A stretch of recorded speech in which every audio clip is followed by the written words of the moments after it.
Egun on denoi eta ongi etorri segurara. Joseba Intxausti Rekondo segurarrai omenaldi bat itiko elkartu behar gaur seguran. Eskerrik asko jakini, omenaldi hau antolatzerakoan segurako udalarekin uztarri berean joateagatik. Mila esker Jomari Larrarteri dena errazteagatik. Eskerrik asko udaleko kulturteknikari eta zinegotziari, Josune Itaulatzi, antolakuntzan bidelagun bikainak izateagatik, bihotza jarrita guztia lotzeagatik.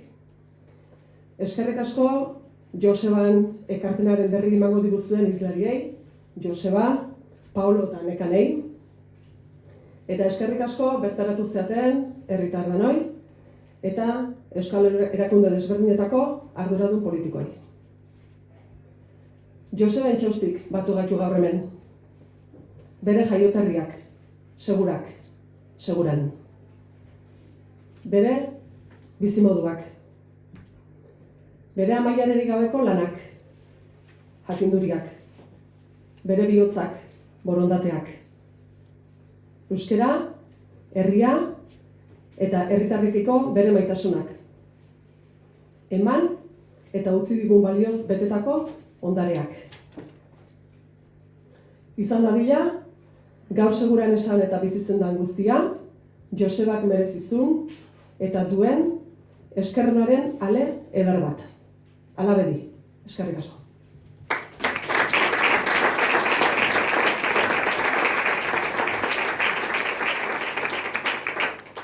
Omenaldia jakineko kidea den Xabier Izagirrek zuzenduko du.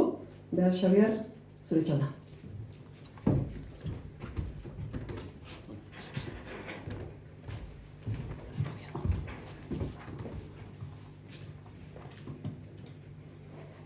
Alkatea, agintariak, segurarrak eta lagunak denak, egun on denoi, mila esker, hona etortzeagatik, eskerrak Jakin Fundazioaren izenean, segurako udalari, antolatzaileagatik, hiru izlariei, eta etorri zareten denoi noski.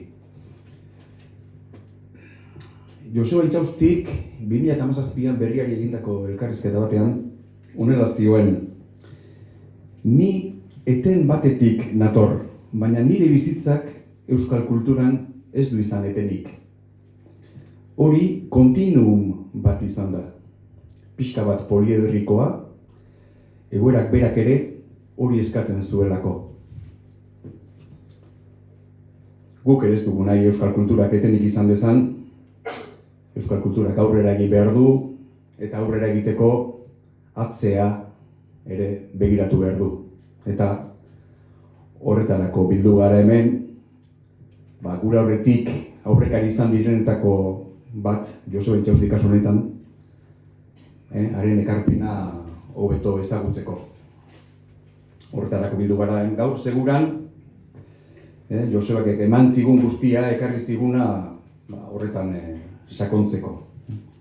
Joseba 1926an jaio zen, hementxe bertan seguran, uztailaren 29an, gerra hasi berritan. Fraide izateko nahiak Arantzazura eraman zuen, eta Arantzazuk haren bizitza osoa, ibilbide osoa markatu zuen.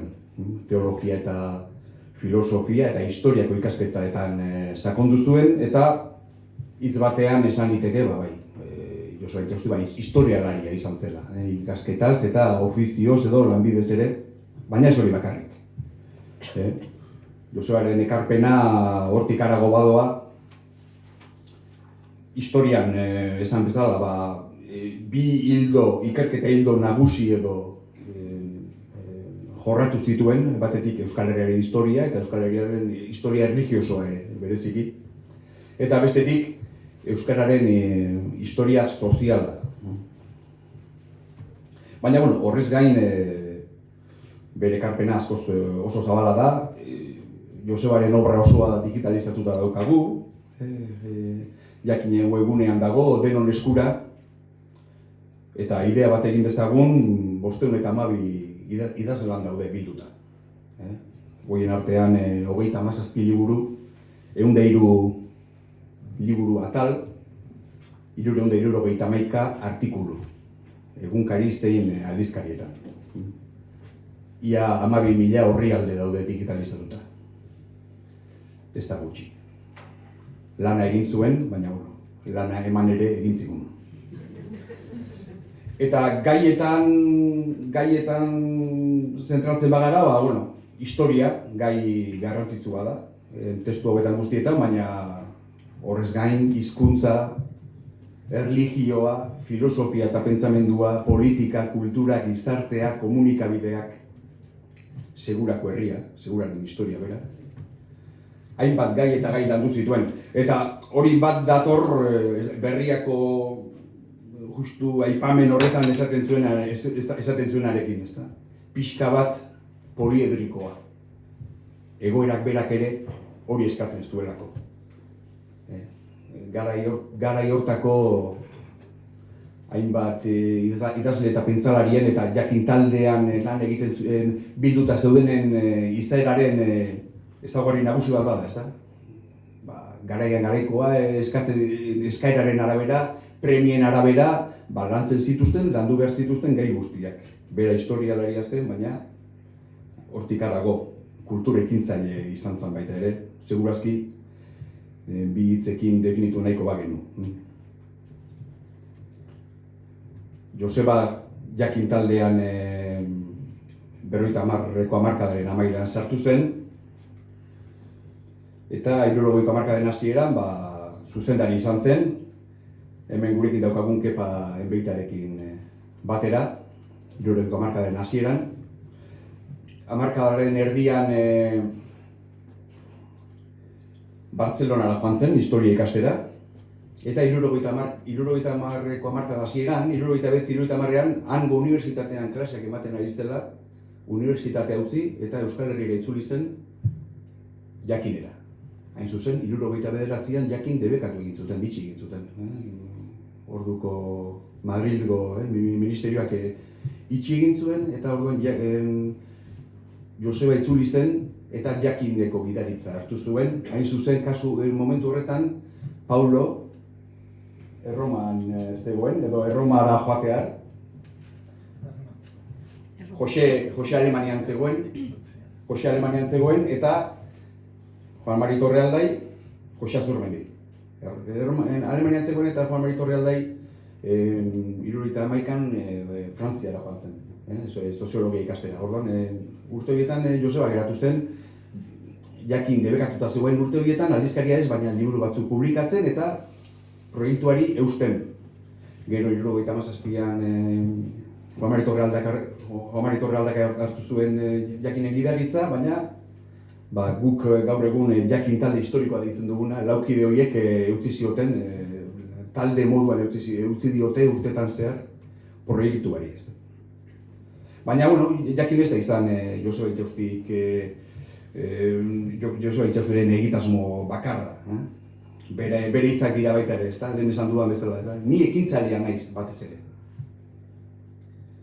Eta, horixe da gaur aztertuko duguna, horretarako 3 aditu bildu ditugu. Jakin Josebaren ekarpena landuko digutenak eta bakoitzari egiteko bat eman diogu, ezta? Egiteko bat edo esparru bat, Josebaren ekarpenaren esparru bat azter dezaten. Lehenik Paulo Generalzategi Kortabarria daukagu, Oñatiarra, jakin talde historikoko kidea, lehen aipatu dudan bezala. Fraide Frantziskotara da, Paulo, eta filosofia eta teologiako ikasketak baditu eginak, eta Joseba eta jakineko kide guztiak bezala, kultur ekintzailea da. Jakineko kide izateaz gain, urte luzetan EKB, Euskal Kulturaren Batzarreko lehendakaria izan zen, Uzteiko lehendakaria ere bera izan zen, eta Eusenor proiektu entziklopedikoan bera izan zen baita ere proiektuak diseinatu eta gidatu zuena. Euskaltzain ohorezkoa da baita ere. Eta Josebaren lankide eta betiko laguna izan da, eta orduan hain zuzen Paulori eskatu dioguna izan da, Josebak sustatutako proiektuei buruz hitz egin diezagula, bai gauzatu ziren proiektuei buruz, eta kaso baita ere, horri bidean geratu zen proiektu bat edo besteri buruz ere.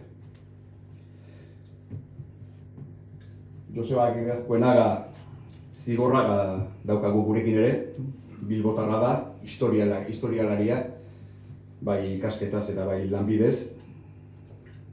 Zalantzarik gabe esan dezakegu Euskal Herriko historialari nagusietakoa dela.